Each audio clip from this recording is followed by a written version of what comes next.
Morning, guys. How are you?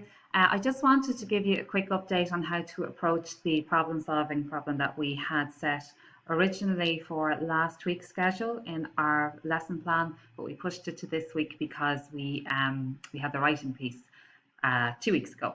So we're looking at our brushing up to workbook, and we are going to page 14. Okay. You can look at this on soft copy.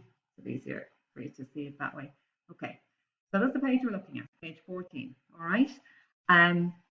I just want you to have a little read here. The problem asks you to plan to decorate a room, keeping to a budget, choose furniture to put into it, and design wallpaper. Okay, you'll solve problems, with numbers, handle data and information, and create patterns. Don't worry about this bit at the bottom. Don't need to read that. So the next important bit is page 15. Okay.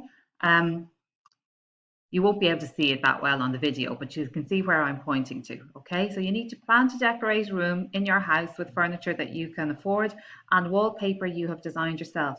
If you're arty and you like designing wallpaper, absolutely do this. If you've no interest in designing your own wallpaper, look online for wallpaper designs that you like, and you can include the cost of those in the plan. Okay. You need to choose furniture that will fit into your room, design the wallpaper you want and put on walls, or pick the wallpaper you want to put on the walls, and work out what you can afford with your budget. Okay.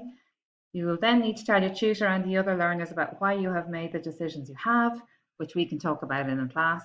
And you can make a plan of your own room, or you can use the plan on the following page. Okay, so that's an interesting one. If you want to use your own room, you can. Okay, you'll need to get an idea of measurements. So you'll need to get your measuring tape out and have an idea of the size of your room, because you'll need to know, will the furniture that you like fit into it.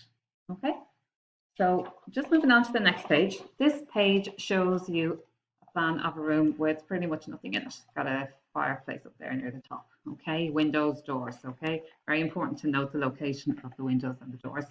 You've got windows here and here, and the door over here under my finger. Okay, now I want to point something out to you. This is important. Okay, at the very top of this page, I'm going to read out what it says. On this page, you will see a plan of a room, and on the next page, items of furniture. There they are. Come to those in a minute. Okay. Choose which items you want in your room, cut them out, and stick them onto the plan with blue or blue tack. Now, before you cut anything out here, okay, it says, let me see, you can copy these pages to do this. Now, you may not be able to copy the pages, okay? And the important thing is that this is all our lovely furniture here, which it tells you to cut out. However, there are important instructions on the back of that page. So if you cut them out, you're not going to have these instructions. You do have them in soft copy, but you might want to have the hard copy. It's easier to look at paper sometimes than looking at the screen. So don't cut anything out until you've tried something else first. And that's what I just want to mention to you. I have here, put that down for a second, piece of greaseproof paper, okay? Most of you probably have something like this in your kitchen. If not, don't worry. But if you do have it, it's great.